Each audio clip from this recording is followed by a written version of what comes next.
now listening to the Sportz Nutz. Hey, welcome to the Sportz Nutz episode 118. We have a very special guest on tonight, guys. He is with MajorLeagueBaseball.com, Mr. Thomas Harding. How are you doing, sir? Oh, you're muted. Your mic is muted. Your mic. Turn unmute your mic real quick. Yeah, you're good. He'll get it. Yeah, he'll get it. All you gotta do, yeah, there you go. Can you hear us? All right. Now we can hear you. Yes. Thanks, guys. Hey, Thomas, thank you so much for coming on. I know you're very pressed on time. Thank you again. I really do appreciate it. And shout out, by the way, to Colorado. I know you're at Coors Field, so shout out there. Also, all right, so I want to get right into it. Obviously, here you go. Oh, look at that view. Simply stunning. Oh, look wow. That. That's nice. Oh, yeah. That's a good view right there, indeed. All right, so Thomas, I want to get right into it.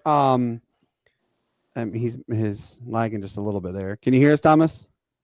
He's showing off because it's awesome. It's beautiful. That's beautiful. Look at that sunset. Can you hear us, Thomas? Oh. There he is. Can you hear us? He'll come back on in a second.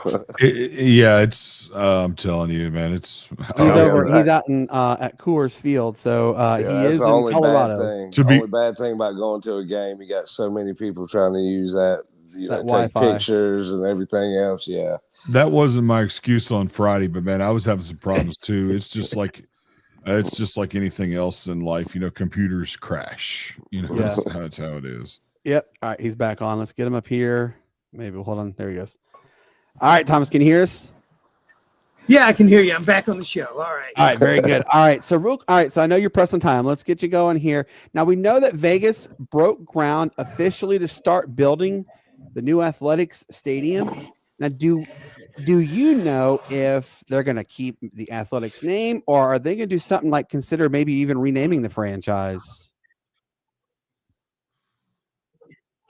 Well, that's not something I cover, but there is no thought of them dropping the athletics name. Hey, they had the name in Philadelphia, Kansas City, Oakland, right?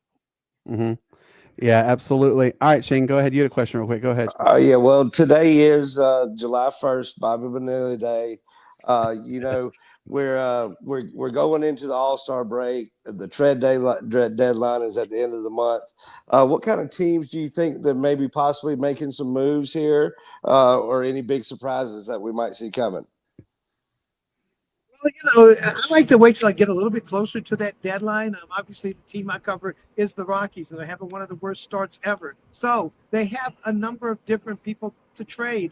If you look at Herman Marquez, who has pitched pretty well recently after a very slow start, and a couple years ago he had Tommy John surgery. He's a guy that I think they could move. Brian McMahon, the third baseman, who's been a Gold Glove finalist for 4 straight years, could be moved at the deadline, and just a bunch of other guys like Tyro Estrada, the second baseman. The team has a second base hole.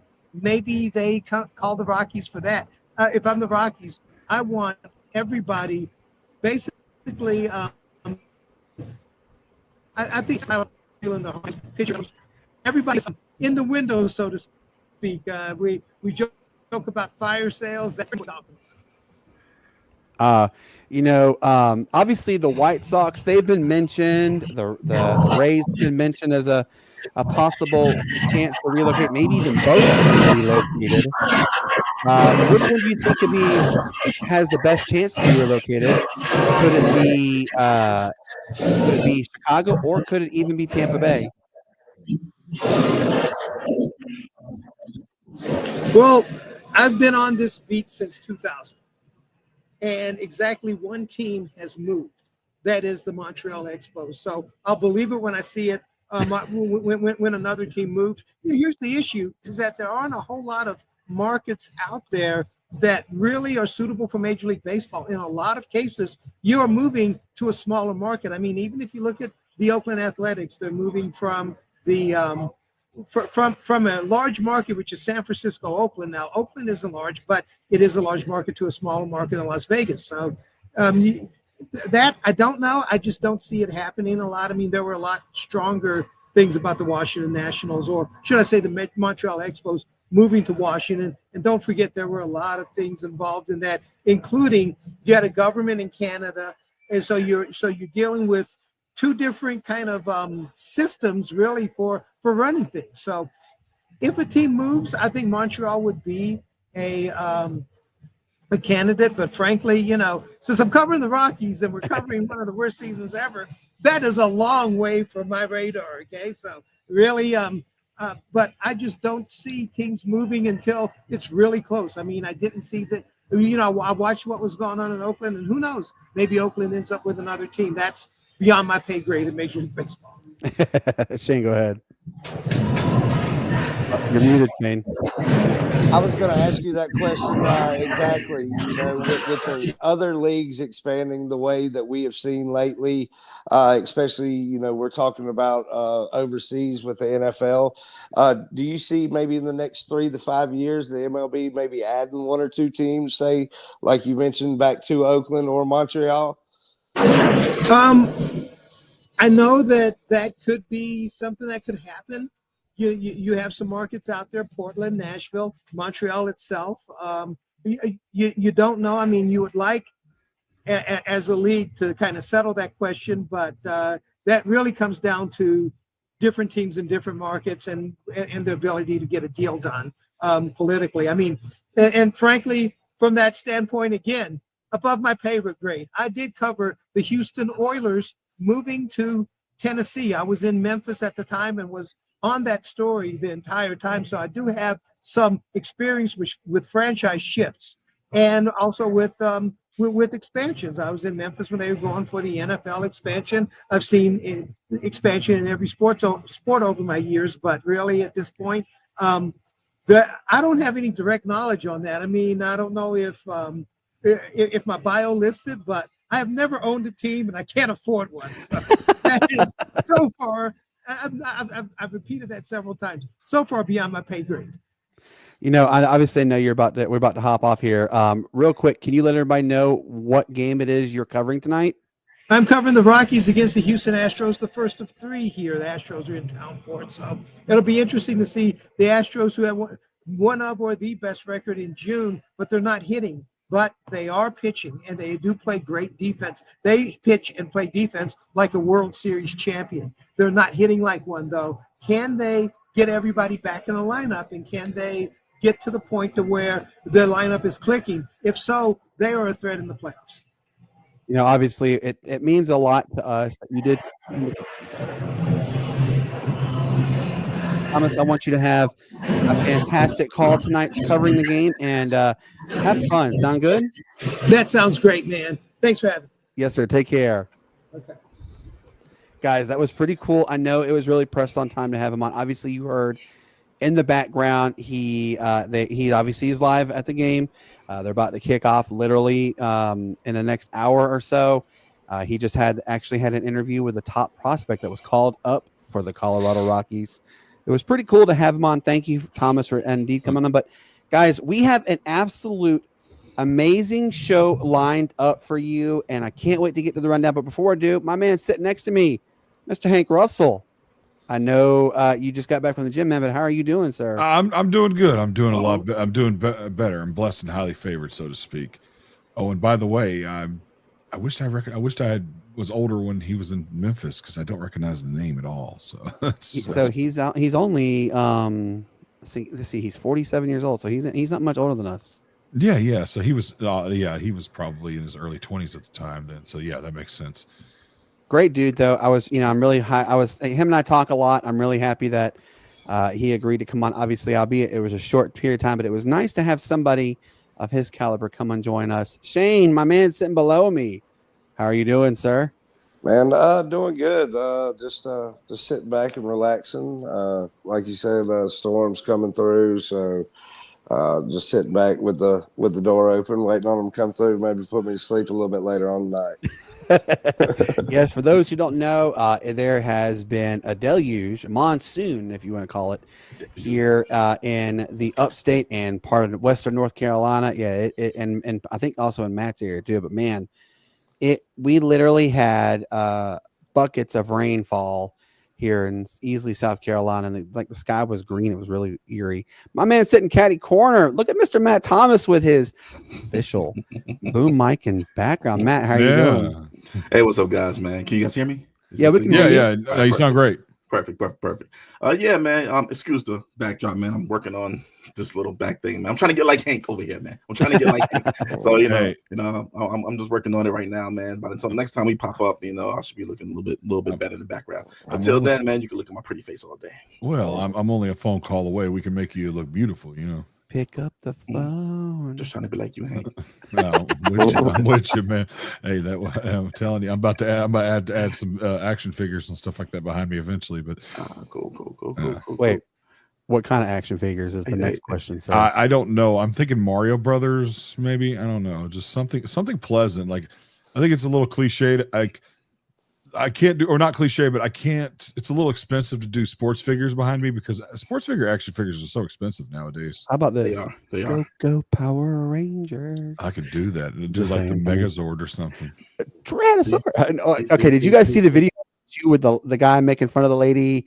She was all like in the pink outfit, and he was singing "Go Power Rangers," and he said, "I'm not going to repeat it, but it was a really funny name." He said, and "If you haven't seen it, I'll send you the video." I did. It out. Who did I say it looked like at first? I can't remember. I don't remember. Like, dadgum, now you're gonna make me look it up and tell me it's on your. It's on your Yeah. Facebook. I'm gonna look it. No, I'm gonna look it up. Guys, we have an absolute loaded show to talk about. Texas State is officially part of the Pac-12 2.0. We'll talk a little about that because other schools are talking about possibly leaving to go to other conferences. I'll tell you who they are, and you're actually going to be pretty pleasantly surprised because there's some big names out there. Shout out to Ron Washington. He's most likely coached his last game ever as a manager in baseball. We'll talk a little bit about what's going on with him. And then I have a couple questions I want to share with you guys. Who has the best college football stadium?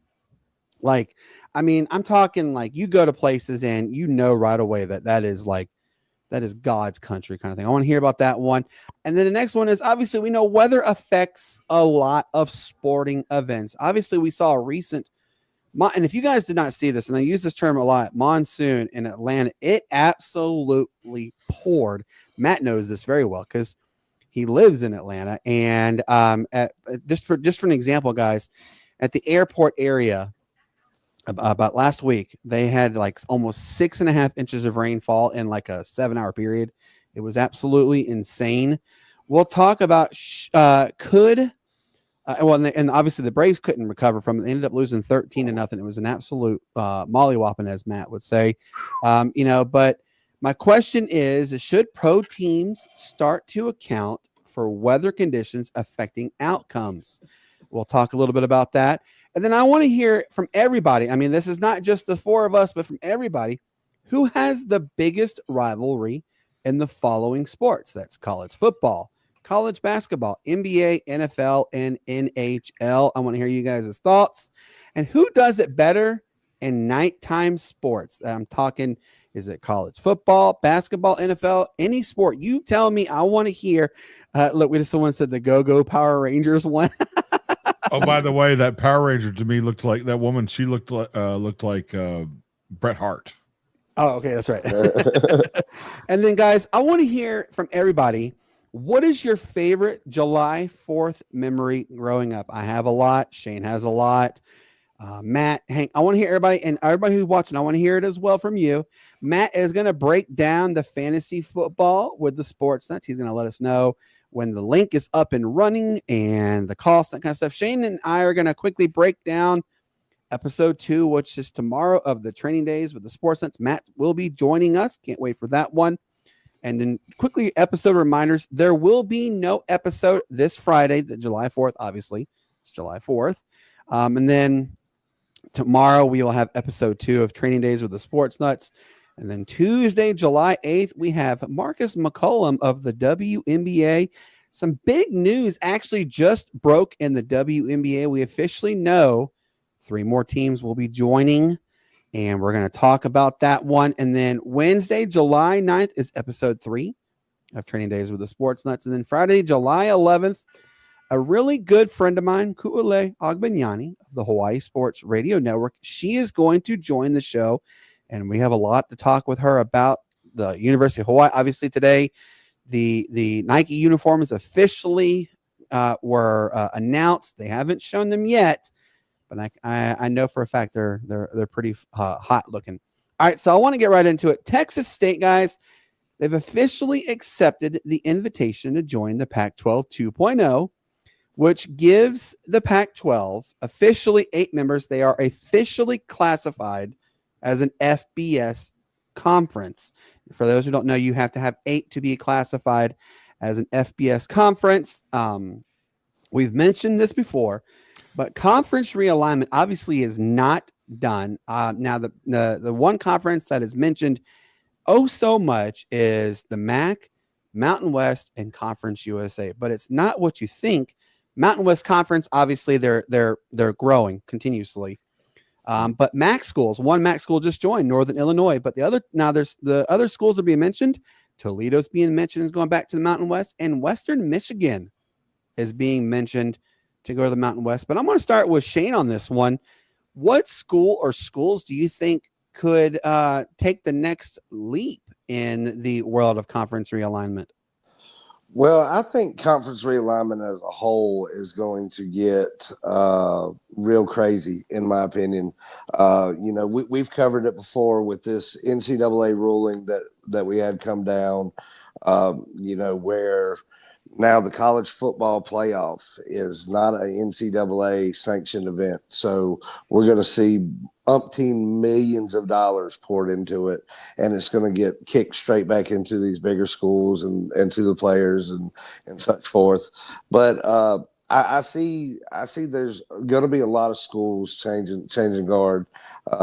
Nowadays, really what it is we're just changing a patch on a uniform, what it seems like in these kind of the group of 5, as you would call them, kind of conferences.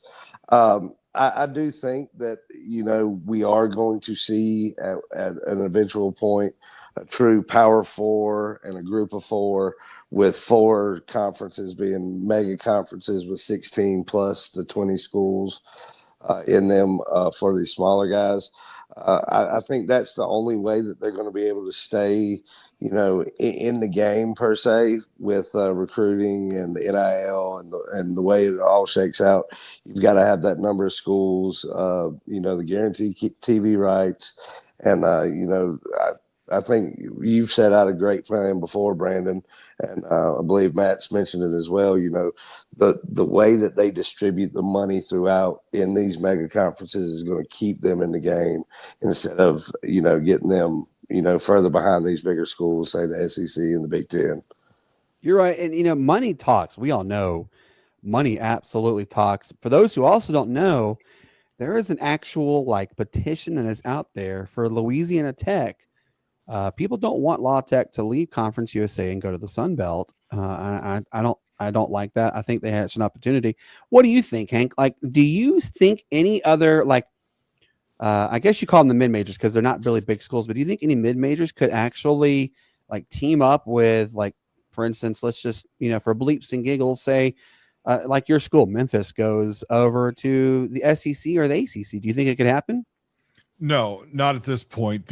Especially with the NIL, recently in the last couple of years or so, I see the fact that there's got to be a figure of what the revenue is going to be poured in and the logistics and stuff like that, because regardless of how popular teams are, people live inside their own bubble of their own colleges and stuff like that.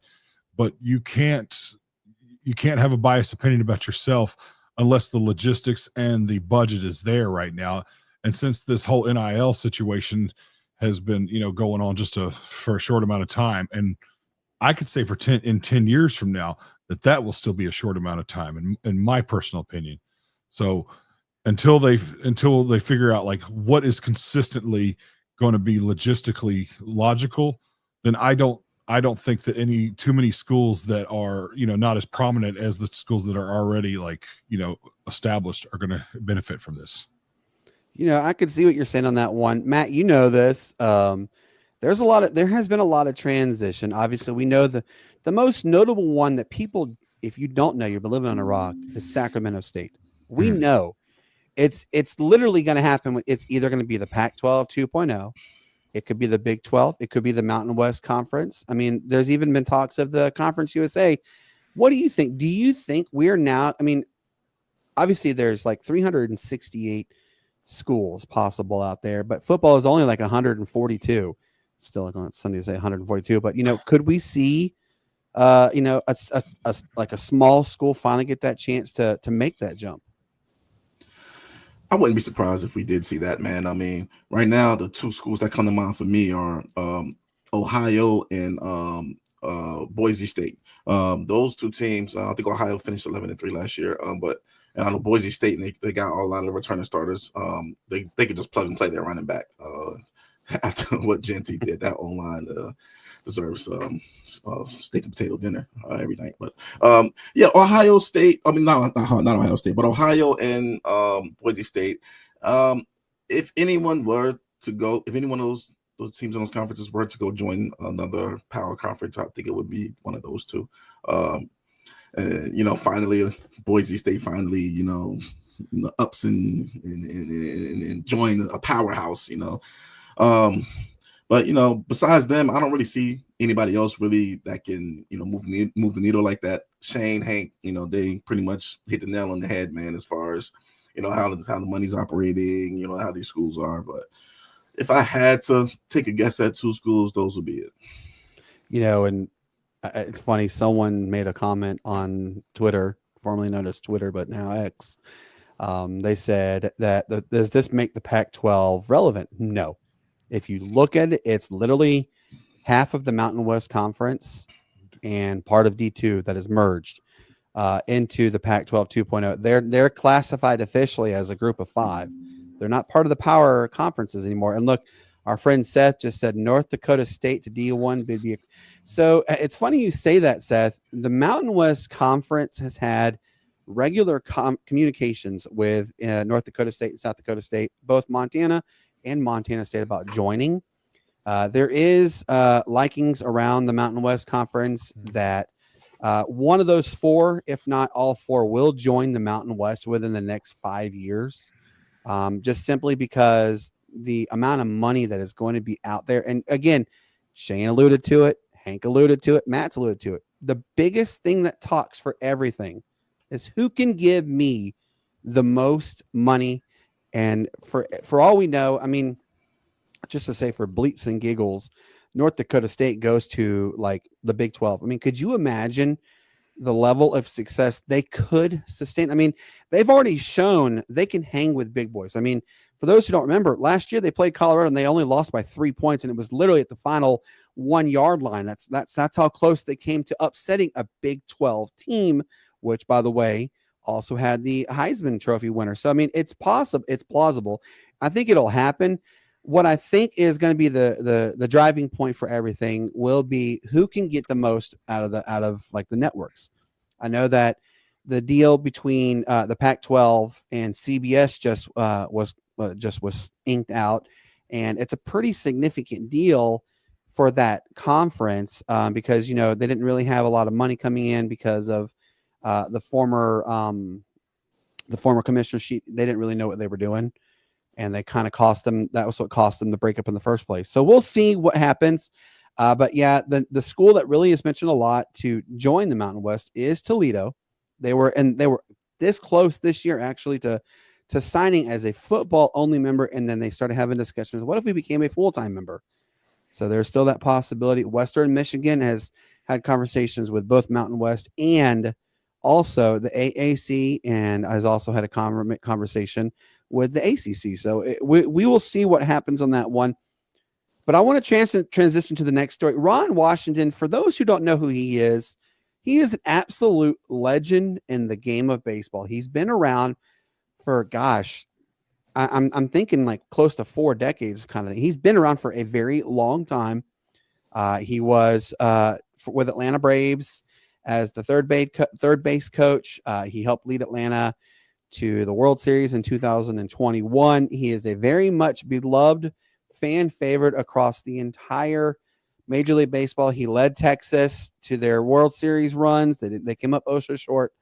Well, he took over managerial position for the the Los Angeles Angels, and he unfortunately is done for the rest of the season with regards to health. They haven't really alluded to the health reasons. Some people have speculated he may have had a stroke or a heart attack. I'm not going to point fingers, but obviously it's pretty sad what's going on. And Shane, you're a baseball guy, and I'm going to go to you on this one.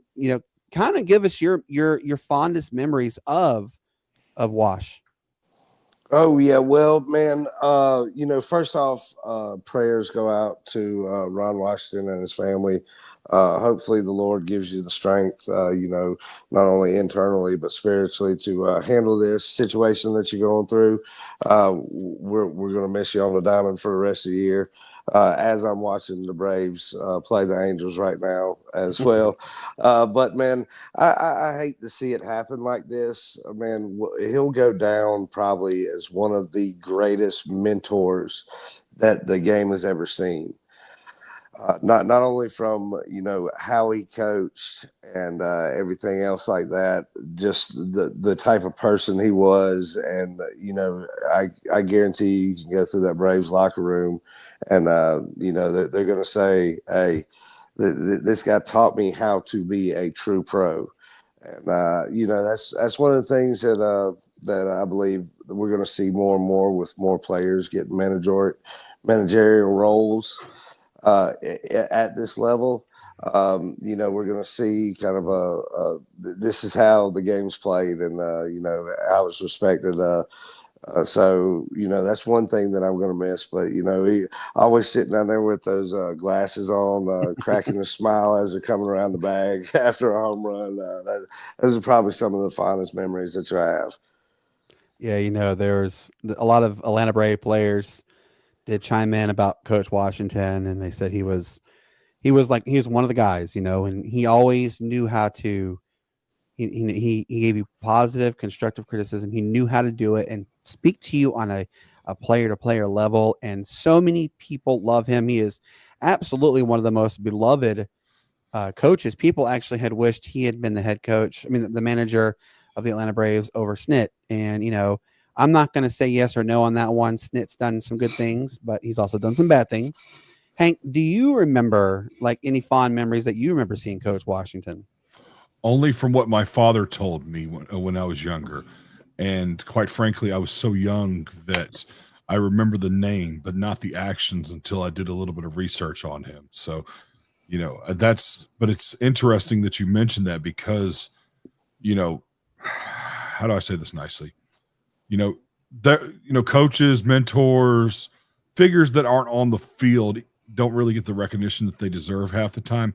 But I remember my dad mentioning him when he was younger because I believe he was around during the Terry Pendleton days, correct, Brandon? Yes, that's correct. Yeah. So, and that was the prime of the Braves, at least until they won their World Series a few years ago. And I remember hearing his name dropped and his greatness. And, as a Cardinals fan, my dad complaining about him because of his, strategic leadership. So, yeah, Coach Washington he's a man among men. Matt, you've gone to several Braves games. I know you have, and I know you've seen the celebrations, especially when Ozuna scored. He always did the hand thing and did the high five with Coach Washington. What does it mean though?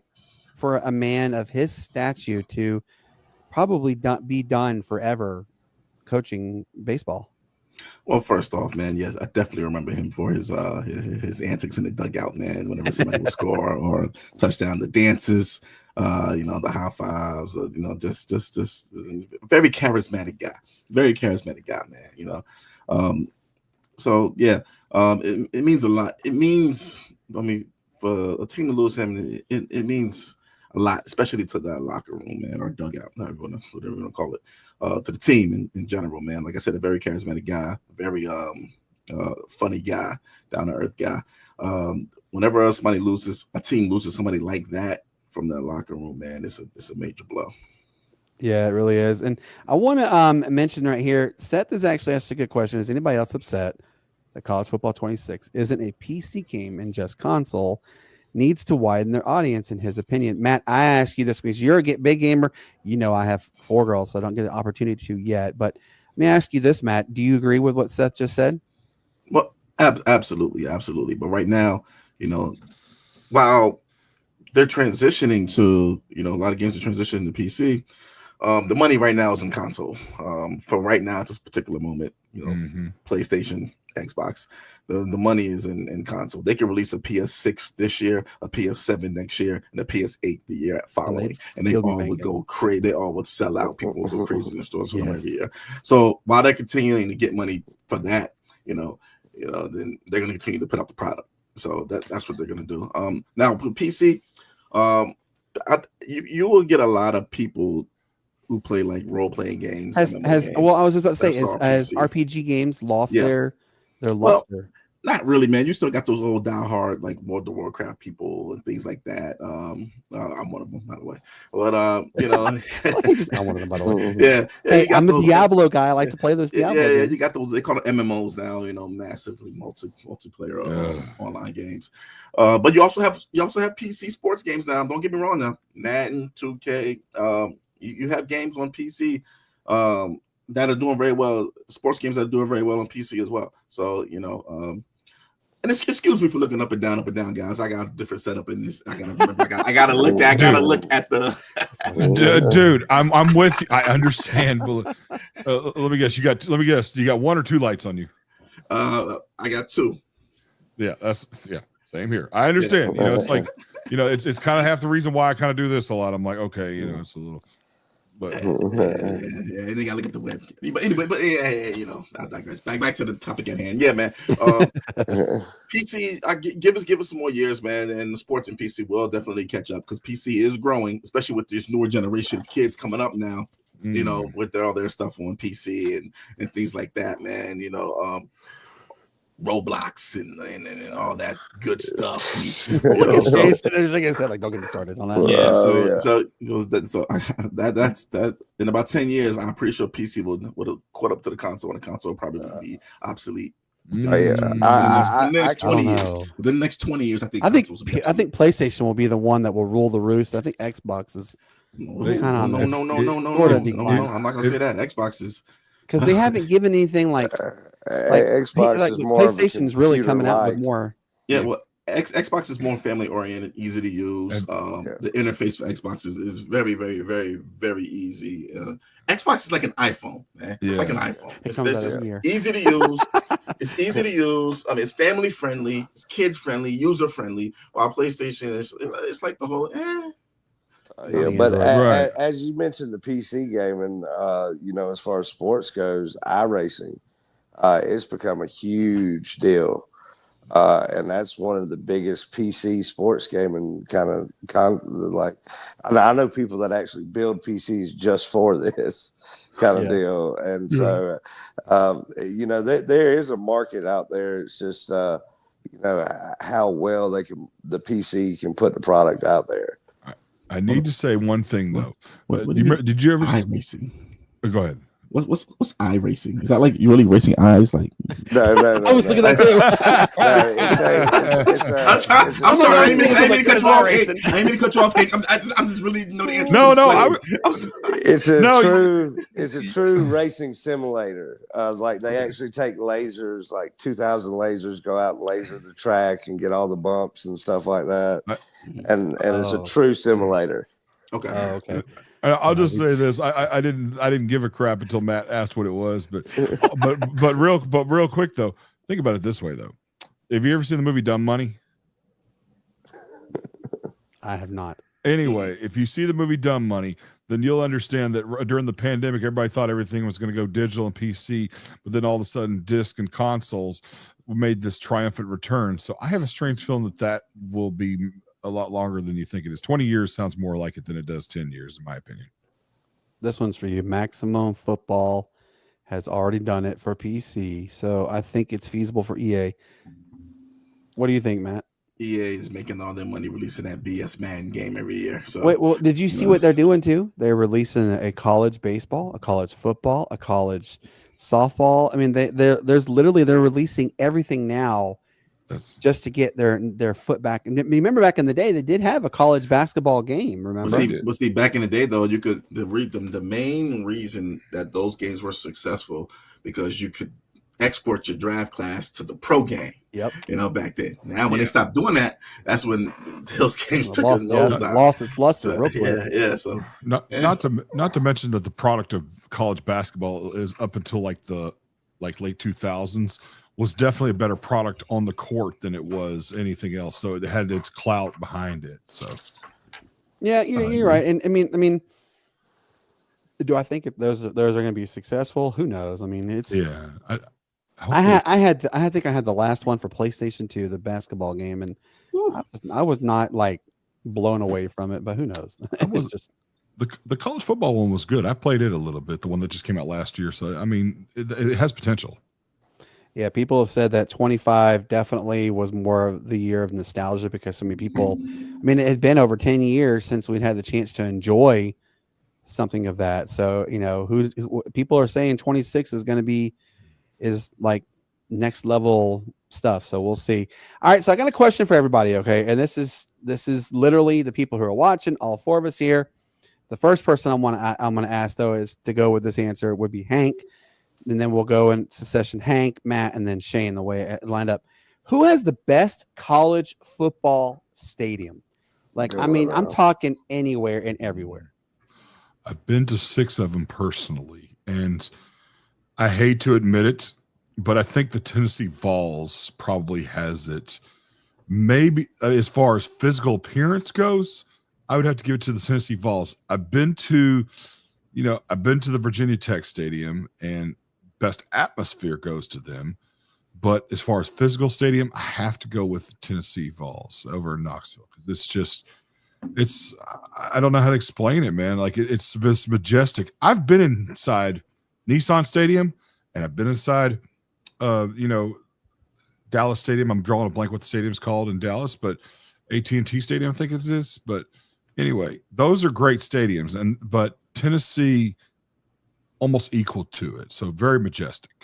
There's so many people that put videos out of like Tennessee Vol games, and my stepdad, shout out to Dave. He went to University of Tennessee, and I know so many people. Look, our guest that was recently on, Jared Johnson, who is the ECHL GM for the new Mexico team. He is from Tennessee. He went to University of Tennessee, and he said it was unlike any other. And so, I agree. That is a stadium I have not gone. I've been to Knoxville plenty of times. I have family who live in Oak Ridge and Kingston, all that stuff. I have not been to Knoxville yet. That's a bucket list. I would like to go there, but I've heard so many people say it's a great environment, great atmosphere. Matt, what about you? Who, in your eyes, has the best college football stadium, bar none? Like, I mean, I'm talking blow your socks away. Well, when you look at it, and I have to put it up between 2, and that's Ohio State and Michigan. I think they have really what is it? The horseshoe, is that what Horseshoe they call Ohio the Big State? House. Yeah. From a general standpoint, I would say those. Now, as far as my eyes have seen, I've really I've been to Rutgers, I've been to Princeton game, and those Ivy League school games. I've been to Princeton. Yeah, but at the same time, those Ivy League school games are live, man, because it's Ivy League versus Ivy League. I'm sorry. But as you guys know, but everybody else is shallow and pedantic now because Matt went to Princeton. But as you know, I grew up in I forgot what movie that's from. Shallow and pedantic. That's from Family Guy. First of all, shallow and pedantic. That's right. That's right. It's something boring. But I don't know, man. I as far as here in the South SEC country where I've been to an Alabama game before, and I've also been to of course UGA game at Sanford. So Alabama was probably the craziest atmosphere I've been in before. Yeah, there's shout out to the state of Alabama. We are some different folks.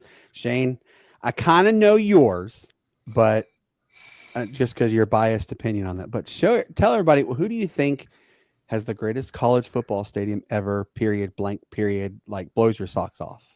Well, you've got to look at the big ones, as you guys mentioned, up there at Neyland, Tennessee, the Big House, Ohio Stadium, Happy Valley up there, Penn State. Yes, the whiteout conditions.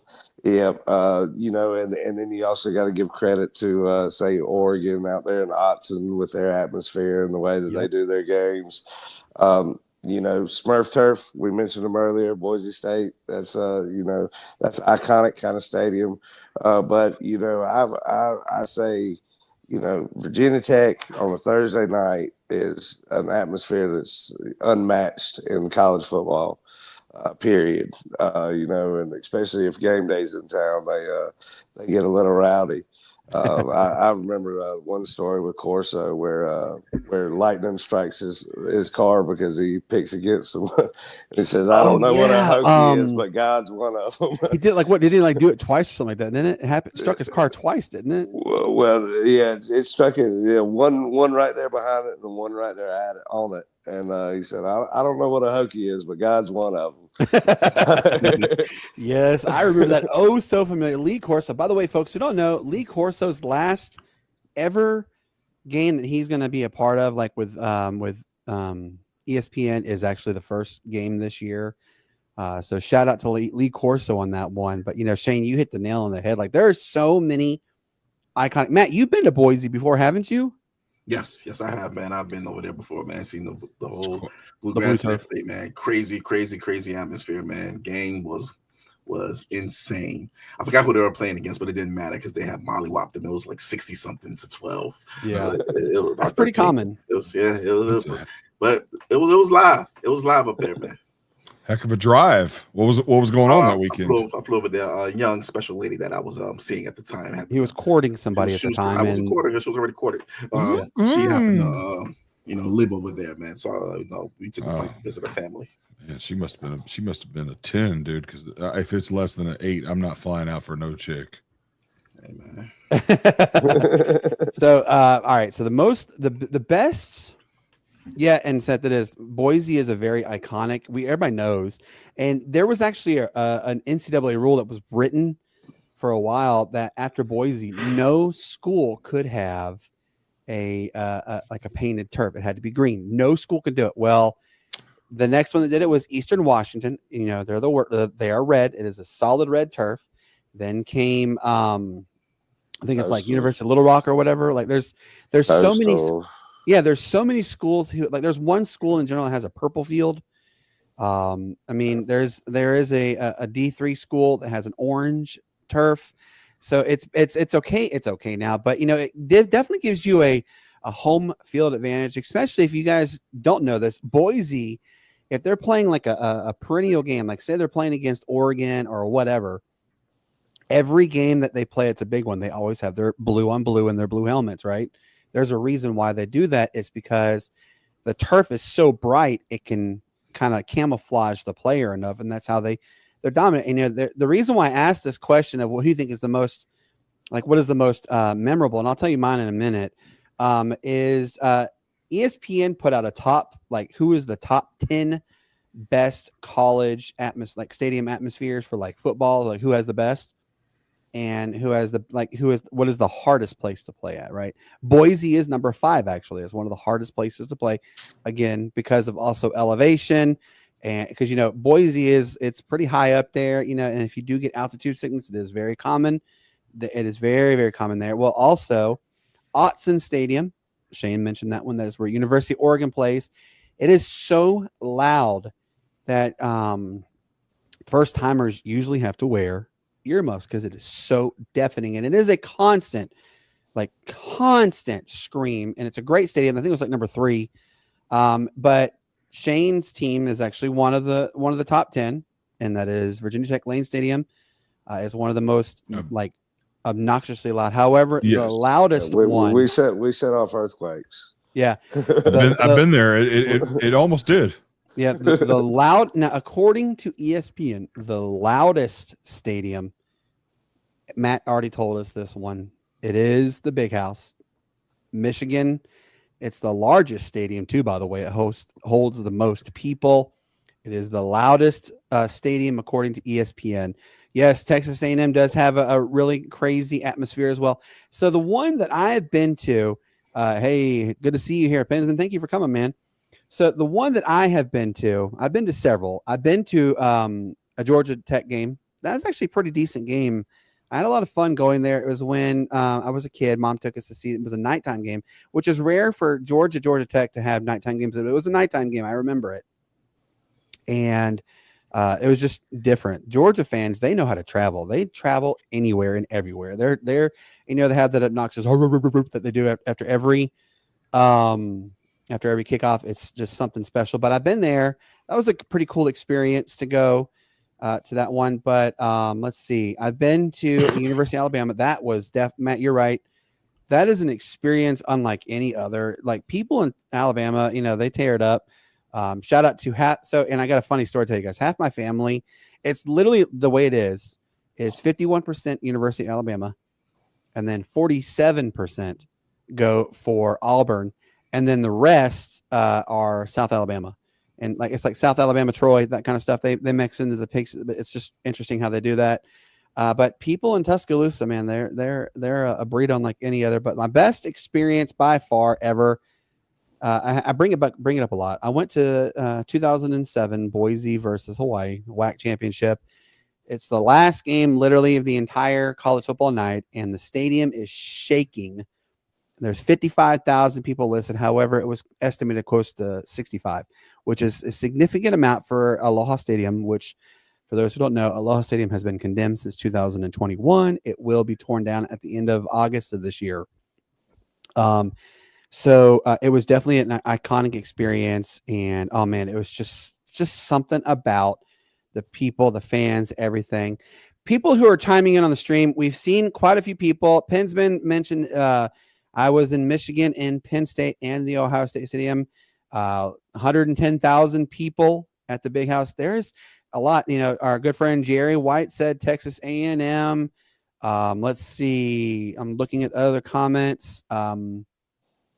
This one, Folsom Field is amazing, but it's not close. Notre Dame Stadium is by far my favorite. There's so many iconic stadiums out there, and they're only going to get any better. And by the way, shout out to West Georgia University by Matt. I don't know if you knew this. Next year, not this year coming up, but next year, they officially are part of the Sun Belt Conference. Shout out to them. It's a huge move for them.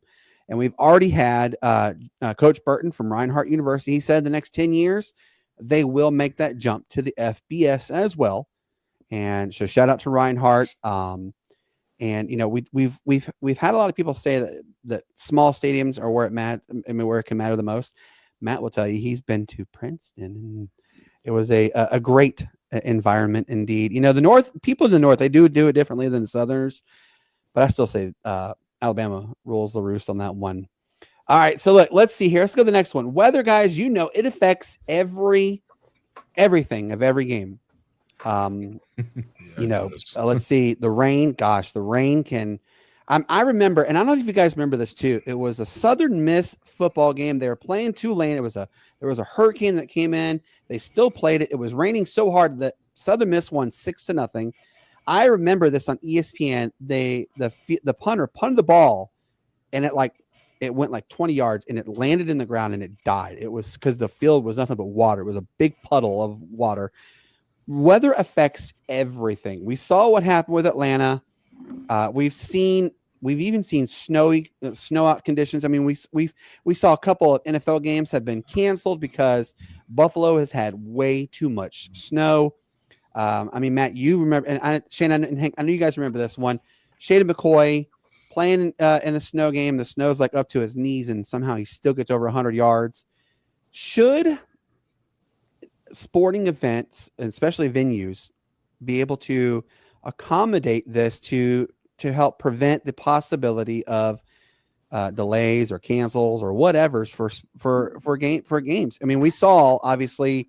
You guys remember when Minnesota used to play in their old Metrodome or whatever it was, and the snow collapsed the ceiling? But what do you think could be done to make the experiences better in the sporting world with weather possible delays? I'm going to go with you, Hank. What do you think?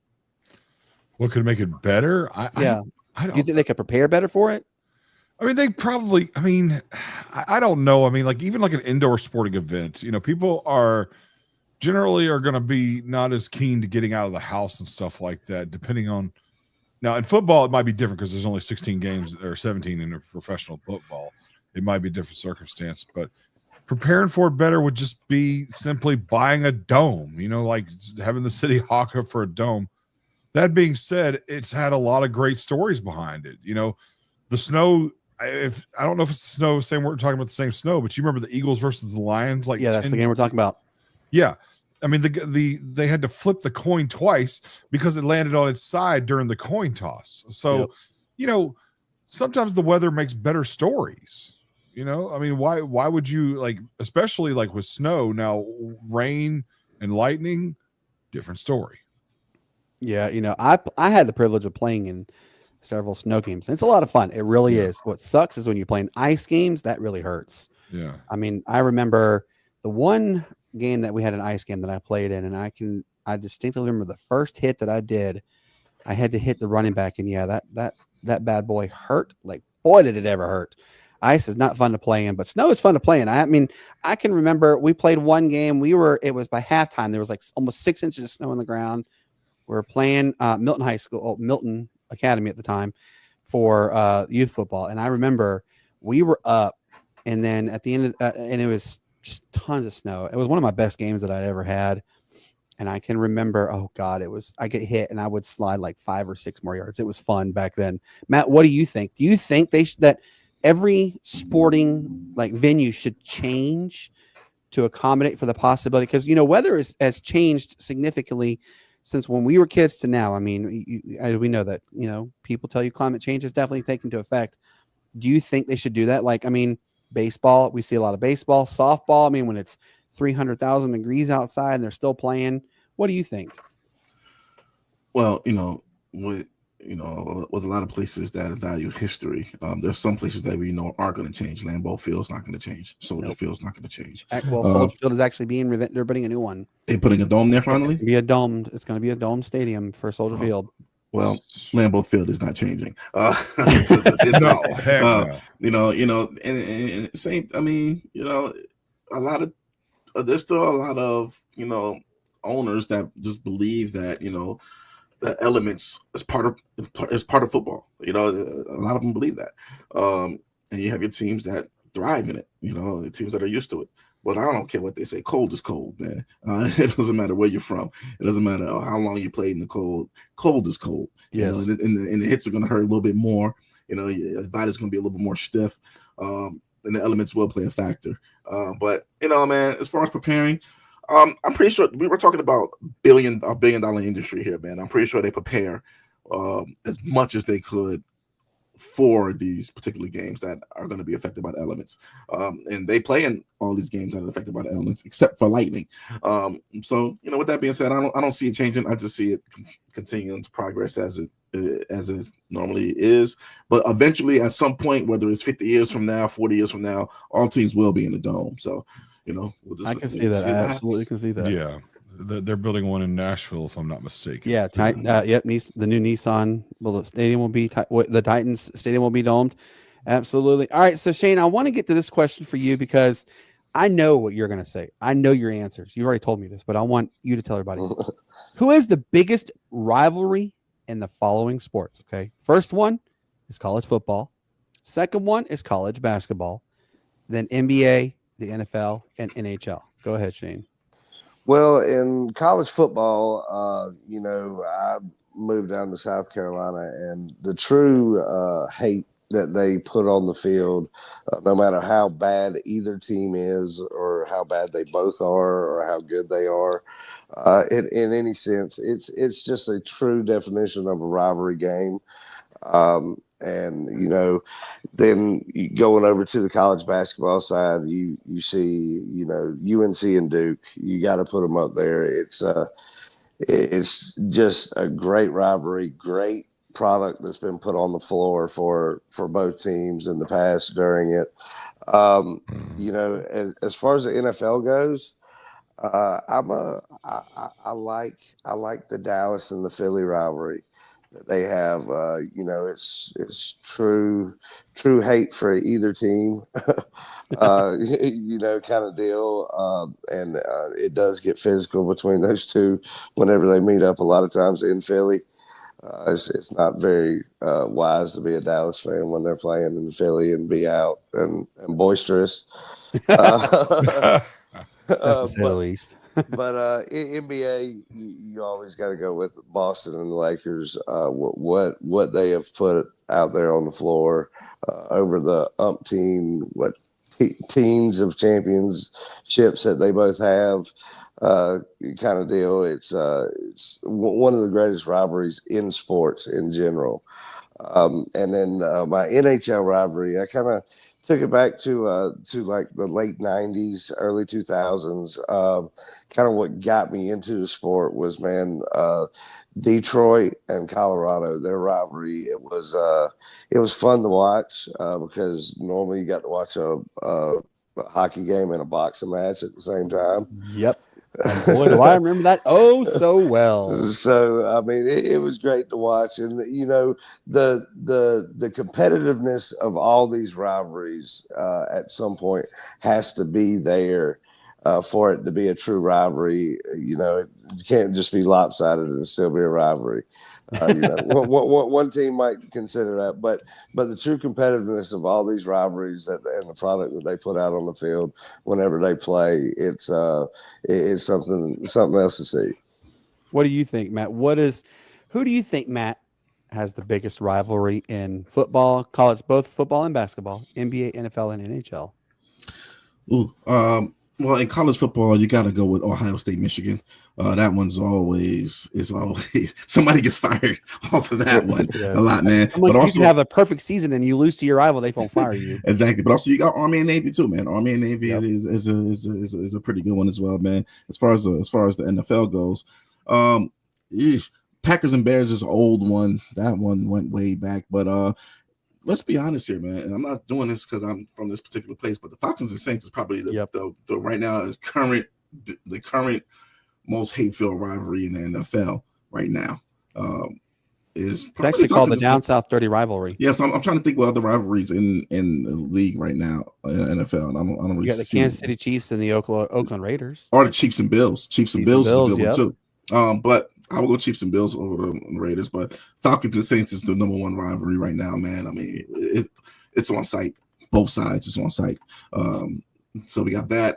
As far as the NBA goes right now, and the more modern, biggest rivalry right now in the NBA, I think it's the Pacers and Bucks. Whenever they see each other, there's always fights and little skirmishes and things like that, you know. And it's also, speaking of that, it's funny what happened in free agency today concerning between those two teams. So you got that. But I don't know, man. Of course, you got Yankees and Red Sox. Yankees and Red Sox is always a historic rivalry. In college basketball, you got Kentucky and Louisville. That's always a good one. Indiana, Purdue. Duke and North Carolina is the grand master of the rivalries in college basketball. You're talking about like crazy game-winning shots like from Austin Rivers, from going down to, you know, Grant Hill, Tyler Hansborough. Man, so many players. Sean May, Raymond Felton, Rashad McCants. Oh my God! Those who don't know, Matt's a basketball. Vince Carter, Anton Jameson, Jerry Stackhouse, Rasheed Wallace, man, Elton Brand. Yes, I mean, my God, man. The list goes on. I mean, my God, those rivalries were insane, man. Those were insane rivalries, man. But you know, what about the NHL? You think NHL? I know you don't know a lot about hockey. That's okay. Well, I know enough to know about the Bruins and the Bruins and Montreal? Canadians. Yeah, Canadians.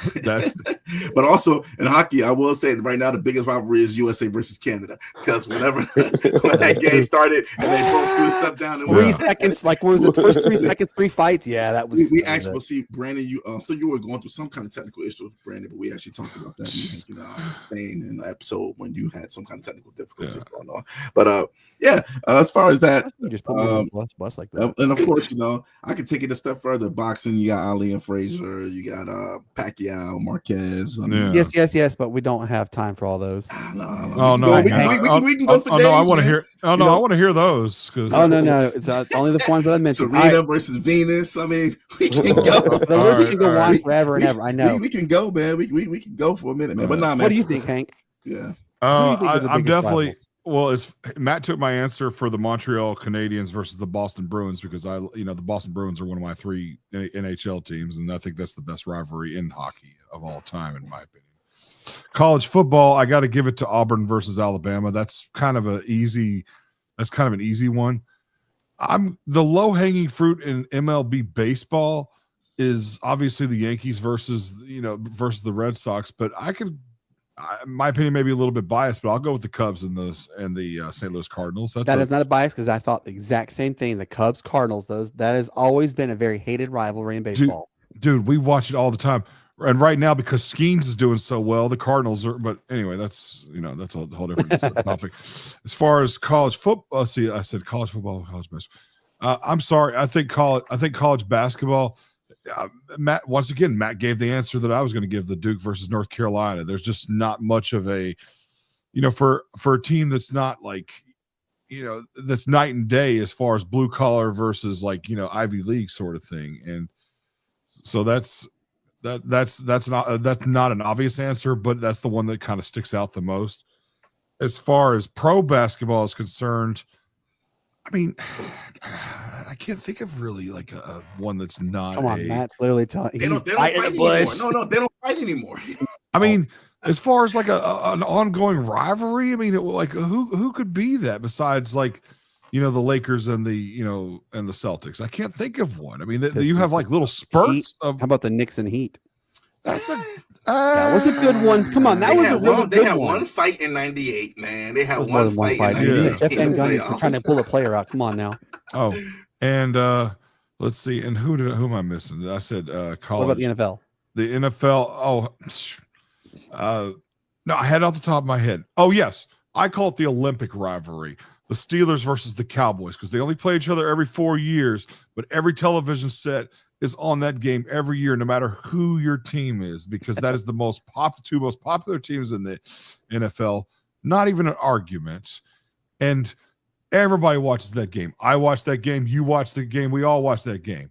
It's nobody. That's the Olympics of NFL. And as far as MMA goes, Tito Ortiz versus Chuck Liddell. Hey, I like all those answers. All right, so I got something you guys have not mentioned, actually. You ready? West Virginia and Pitt football. What is the one thing that they absolutely do is they do the Sweet Caroline, and they bleep out the words. We're not going to say that on the show. West Virginia Pitt. It's a very hated rivalry. College basketball. Gosh. Michigan State. That's a very prominent one. That's always been one I can remember the most. Yes, NBA, I definitely want to go and tag on with Matt with the Lakers and the Celtics and Shane as well. I mean, there's just so many that you can say with absolutely. NFL, gosh, Matt, you hit the nail on the head. It is what the heck kind of picture was that, Shane? You said it, Falcons versus Saints. It's the Falcons versus the Saints. Yes, that is an absolute. I just no. That's another time for that one. NHL. There's been so many. However, the one as of late, though, would definitely be Tampa versus Florida. It's literally a 2-hour drive between each other, and they absolutely hate each other. So, yeah. Yeah. I can see All right. So here's the next question. Who does it better at nighttime sports? Is it college football? Is it college basketball? NFL? What? Shane, give me your quick answer. Go ahead. Well, man, college football, any night game in college football in a prominent football town is top notch. Kind of the bar set there. But being a fan of it, man, NASCAR night races, especially on Saturday nights, short tracks, tempers might flare. Some fenders might get rubbed, but Adult man, beverages are involved. yeah. You take your cooler in, you can take all your snacks in that you want. Man, it's lovely. Yeah, we do boiled peanuts and chicken wings and all kinds of stuff to take in with us whenever we go.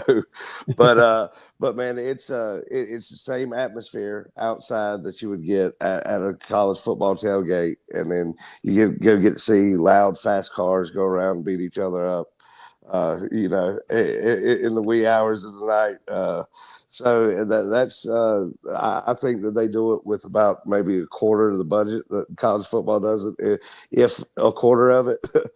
So, but the product that they put out there for the night races is great. Absolutely. Look, fans in the stream, I want you guys to continue commenting. We absolutely appreciate it. Obviously, we're getting close in time, so I want to get to the other one real quick. And then we have a special announcement we got to deal with also. And I'm going to start with you, Hank. What is your favorite July 4th memory growing up? Like you can get emotional if you had to. Like that's how much of a great memory it was. Honestly, I was out on Gers Ferry Lake in Arkansas when I was a kid, and it was the first time that I got to shoot fireworks myself and stuff like that. I was old enough to. And they had a coffee can, and most people had that coffee can that shot out fireworks and stuff like that. And that was just cool because that was the first time that Dad would allow me to shoot fireworks, and I kind of shattered it by holding Roman candles while they were firing. So. Ain't nothing wrong with that one, Matt. What about you? What is your like all-time favorite July 4th memory as a kid? Oh man, I was out with a group I'm of close to the friends. mic. Thank you, Brandon. I appreciate that advice. You'll get it. As I was leading up. No, I was with a group of friends, man, and we just had a whole bunch of fireworks, and we taped them to another friend's legs, and they were harmless. They were harmless. They were fireworks to a friend's leg. They were harmless. Memory? They were harmless. They were harmless. I'm going by funny here. I'm going by funny. So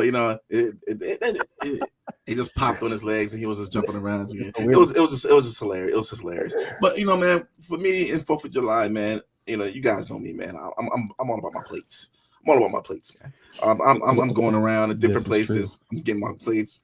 Whenever they going off the grill, getting my plates and I'm leaving. I'm getting my plates and I'm leaving. So he's getting multiples. yeah, man. So I don't really have one memory that sticks out. It's just had fun growing up on 4th of July. It was always fun with friends, and just being around friends, being around family, and my plates. Shane, what about you? What is your favorite July 4th memory all time? My favorite July 4th memory of all time, I was about probably 7 or 8. We went up to Salem, Virginia, to a park there that we used to go to. It was a huge wooden castle park kind of deal. I had a lake out back and all kinds of stuff. But they did a big 4th of July deal. And food, hot dogs, and then it's the first time I kind of remember wearing the little neon necklaces and bracelets and stuff like that. Yes. And that was the first true big fireworks show that I went to as well. But tag along with Matt, anytime I've been to a ballpark for a July 4th celebration, just something hits different. There's certain things that pop off in people's memories on July 4th. Like Matt's the food, me it's like being at the ballpark watching the fireworks show. So it's something great about being around. It kind of brings you back to your roots and make you proud to be an American again. Absolutely. My most favorite memory, 1997. It's my last 4th of July I ever had with my grandpa. Oh man. Yeah, he was the most memorable person in my life. I have him tattooed on me. Shout out to my grandpa. I love and miss him every day. But a year later, he unfortunately, a week after his 80th birthday, he passed away from a widowmaker heart attack as well. But Papa let me shoot fireworks off, and I remember he spent like $500 on fireworks, which is back then, guys. That was a boatload of money. But he had the blowtorch, and he would let us use the blowtorch to light the big boomers. And I just remember it was just a special moment with him. I will forever remember my grandpa. Best man I have ever, by far, will ever know is my grandpa. So it was a great memory on that one. Mine was on Lakeview. Watching fireworks in Lake Greenwood. Yes, Lake Greenwood's a pretty big place. It's actually an hour and 10 minutes from where I'm at, maybe a little longer. I know it takes me a while to get down to Greenwood. But yeah, guys, this has been a really good show, really interactive show. Had a lot of fun talking about it. Real quickly, want to let you guys know we are actually losing a member tonight. This is actually his final episode with the Sportz Nutz. We have appreciated every moment with him. He is still going to be forever a Sportz Nut with us. He is our brother in arms. He will come back on with like special guest contributor. He will still come on once in a while, but he's still gonna be there to support us. And we ask that you guys still support him. Our good friend Hank is going on to greener pastures. Hank, man, we have enjoyed every second of you, brother, and thank you. It means the world to us that you helped us continue to grow. Obviously, we wish you nothing but the absolute best with the Hank Russell invitation and everything. Guys, if you get a chance, go check out his stuff. He has some really great interviews. I mean, just some of the most amazing interviews you'll ever meet. Yeah. Go ahead. Yeah. I'm is there if I speak? Yeah, go ahead. Yeah, no, I was just going to say that guys, I've always been pretty blunt and honest, at least I try to be. And one of the things is that I don't want to do this, but my world kind of changed about my professional world as far as this goes changed about 5 weeks ago. I got hired with the company and they've done me very right for some reason. I don't know why they've done me so well. And I have to honor that because of the fact that they take care of me financially, part-time. I talked to Matt about this one time and, it ain't much at starting out, but at the same time it's building up and it's only been like 5 weeks, and that number two, my health has been declining. Last week, I found out that, if I don't take care of myself, I'm going to have a heart attack in 6 months. So I'm going to be honest with you, man. I can't contribute to this show like I could before because I've got to take care of my show and I've got to take care of myself along with working a full-time job. And I'm just, I just want to be honest with y'all about that, so y'all don't go, why? That's the reason why. And I have not been very productive with the Sportz Nutz for the last 4 or 5 weeks. And it's not it's not fair to these three guys. Shane's been just one thing about Shane. He has dramatically changed in the past 6 months that I've been doing this. And he is such a great contributor. Matt's kind of spoke already. Pat, you don't see it, but Matt does all the short editing and stuff like that. He does all the short videos and all that good stuff. And I'm so impressed with Shane. I have to repeat that because, man, at first, Shane was doing good, but now he's doing phenomenal. And that's less than 6 months that he's been doing that. And Brandon speaks for himself as far as that. He doesn't have to say anything. We know that this is Brandon's baby. And I have not been contributing towards it. So the last 5 weeks or so. And, the Hank Russell invitation, is not where I want it to be right now. But in the last 5 weeks, things have changed dramatically for the better. But hopefully it'll go in the direction I want. Brandon and I talked about this off the phone the other day. It's not where I want it to be.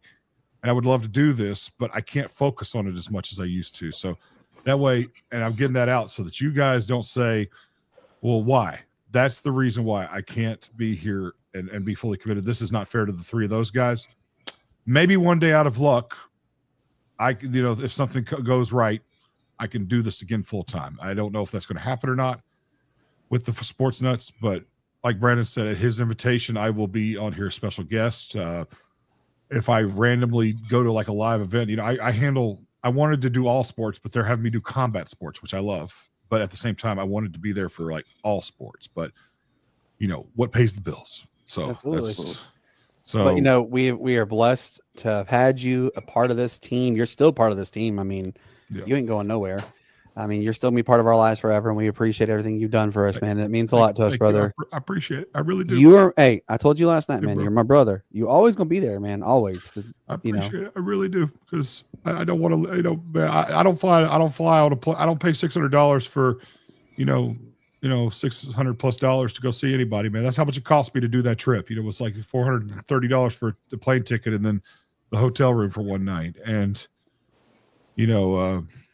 I didn't want to do this because, man, it feels like a waste now. It really does.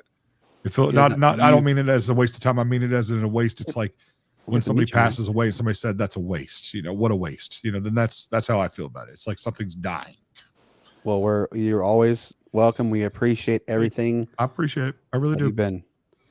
So as you see, you got a bunch of people who are sending prayers to you, man. And thank you, man. I appreciate it, man. Look, the health has got to go number one, but at the same time, that's going to be the number one thing. Cause they told me, hey, you're going to have a heart attack in 6 months if you don't take care of yourself, man. And Brandon and Matt and Shane, all of us met back in the beginning of May, and man, I am grossly overweight, man. I whoop the crap out of anorexia. It's just, it's just how it is. But audience, I know that we're about to get off here, but, thank you guys. God's not done with you, man. God ain't done with you, brother. No, he ain't. Dude, if I croak over, I'm gonna know more about heaven than anybody else on earth. So I'm good.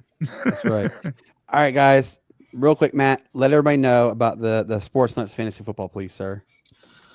Yes. So pretty much, guys, like I said, it's going to be on Yahoo. Tomorrow morning, I will tweet out the link. I will tag Sportz Nutz in it. I will tag Shane. I will tag Brandon. I will tag Hank. I will have everybody tagged in it, man. It's Fantasy Football League. Just here to have fun, guys. But the first thing in the morning, and I'm talking about like around midnight, the tweet will go out. And everything will be self-explanatory. The rules, guys. 12. So first, we got like 4 spots reserved with us, but the rest of you guys, first come, first serve. So just join up. Let's have some fun and let's do it big. And also, man, I want to give a big shout out to Mr. Hank Russell up there, man. Hank, man, again, man, we were eager to see what you're gonna do. I'm gonna tune in, man. Like I said, we had a conversation before. Everybody's working on some things. Everybody's working on things to better themselves. Everybody has dreams. Everybody wants to do right by everybody. Everybody wants to help out everybody. But you also got to understand, first person you need to help out is yourself. Right. That's what you do, man. You take care of yourself first, and then you worry about everybody else. That's you right. Kind of have to be selfish with your own life. So that's kind of the thing. I was just kind of point out to you, man. Don't ever feel like you don't ever feel like you're a burden. Yeah, don't feel your like health is most important, man. Don't feel like you're doing anybody at the service. Hey, I appreciate that, man. Go out and grow. Nothing's wrong with growth, man. So continue to do it. That's right. Yeah. I mean, obviously, folks, for those who don't know, this is a heart monitor that I do wear. I have to wear it because I had a widowmaker. Hank, you're doing the right thing by taking the steps to get it taken care of, brother. Thanks, Brandon. Now I got to edit the show for nudity. That was not nudity. That was not new. You know what? I'm going to throw a flag on Matt. 15-yard penalty. All right, guys. I hear exposing chest hairs. Come on, man. No, whatever. Anyways, guys, real quick, Shane and I and Matt will be back tomorrow officially for episode 2 of the Training Days with the Sportz Nutz. Shane, give a quick run. Everybody's laughing. Give a quick rundown as to what is to be expected for tomorrow's show, please. Oh, yeah. Well, tomorrow's show, we're going to cover the AFC West with the LA Rams and the Baltimore Ravens, get that Kansas City Baltimore rivalry. We're going to have good friends Tony, Cole, and Ben on with us. Everybody join. It's kind of quick hitting, so be ready to have some fast fun. And man, Mr. Hank, man, it's sure been a pleasure. Man, I appreciate you, all your guidance and what you've given us in such a short time. You're truly cemented right in here with all of us. So, best of luck and prayers to you, brother. Right. And anybody out there watching, I don't consider myself an expert. If you're ever wanting to start a video podcast and want to know what equipment to get and stuff like that, I'm your guy. I mean, I'm your guy. Give me a shout out, contact one of these guys to contact me. I'll be glad to send you stuff or even talk to you on the phone if necessary, especially since the Sportz Nutz is not overwhelming right now. It'll be easier now. If we had like 1 million fans, it'd be different. But with the hardcore audience that we have right now, I'm telling you, I'll be glad to help you out with that. So Shane, I appreciate you saying that. Right here is Hank was the one that recommended getting a mic, getting better headphones, and we've definitely taken. Yes, Hank does have Twitter. Yes, he does. Hank, tell everybody where what your handle is, please. I believe it's Hank Russell 1983. So that's my Twitter. So give me a shout. Tiger Stripes Media. Which one's Tiger Stripes? That's Brian Pettit. That's Brian. Yeah. Okay, Brian. Yeah. Hit me up, man. I got you. Yeah. So, guys, we've had an absolute fantastic show. Let me real quickly remind you guys, and then we'll let you out of here. There will be an episode tomorrow. Like we said, tomorrow is episode 2 of Training Days with the Sportz Nutz. Shane has already alluded to what we are going to be covering. There will not be an episode on Friday because Friday is July the 4th. Wish you guys have a very safe, happy, and healthy July 4th. Tuesday, July 8th, we will have Marcus McCullum of the WNBA. There is some exciting news about that. We will talk about that next episode with him. And then Wednesday, July the 9th, it'll be episode 3 of Training Days with the Sportz Nutz. And then Friday, July the 11th, a good friend of mine, her name is Ku'ule Agbenyani. She is of the Hawaii Sports Radio Network. Remember, guys, the University of Hawaii did officially announce the new uniforms for all their Nike branded uniforms. So we'll talk about that with her as well. So, guys, for everybody who has been a guest on our show up until today, we appreciate it, but especially to our good friend Thomas Harding of MLB.com, who covers the Colorado Rockies. We had a lot of fun. Even though, as albeit short, we had fun with him on. It means a lot that he took time to come and talk to us. For our good friends who have been in the comment section, we appreciate it. But, Hank, what do you tell everybody one last time? What do you tell everybody, sir? Well, once again, you could have been doing anything else, but for some reason you were here. Well, why? I have no idea, but I appreciate you being here. You know, this is a sports show, and you could have been watching a cooking show. So God bless you all, and I bid you farewell for the time being. That's right. And Matt, what do you tell everybody, sir? First off, I just want to say, make sure you guys follow the TikTok or go to the TikTok page. It's the Sportz Nutz. See all of Hank's shorts up there, man. It's quite a funny guy. Anyways, man, guys, make sure you, just don't get flagged in the game of life. Go home, do what you got to do. If you're going to drink, do it at the crib, do it at the house, do it with the spouse. I should be a rapper that rhymed. Anyways, yeah, man, just go ahead and don't get flagged in the game of life, guys. Absolutely. Look, one can't love your neighbor as yourself if you don't take care of yourself. Seth, amen to that, brother. Shane, what do you tell everybody, sir? Well, as always, it's been a true pleasure. May the good Lord bless you, and peace, love, and bacon grease. Yes, peace, love, and bacon grease indeed. Hank, my brother, I appreciate everything we've been through, man. We're still going to talk. You're still part of the Sportz Nutz forever. Be prepared for that one. Thank you to everything you've done for us, man. It really does mean a lot to us. You've been part of the growth, and I mean, again, you have no idea the amount of gratitude we have for you. Guys, we have a wonderful, wonderful evening. If we do not see you tomorrow, which we hope we do, but if we don't see you tomorrow, you guys have a wonderful 4th of July. And don't shoot your hand off. Don't put a firework on your. By the way, there was a short up there, but a guy put a firework on his head. Don't do that. Don't do dumb stuff like that. Come on now, guys. And yes, for those who don't know about Hank's wonderful shorts, just go look up the Tyreek Hill short that we have with Hank. And guys, I always say peace up, A-Town down. Why it's the greatest sports city there ever was. You guys have a wonderful evening, and we'll see you tomorrow. Good night. Bye.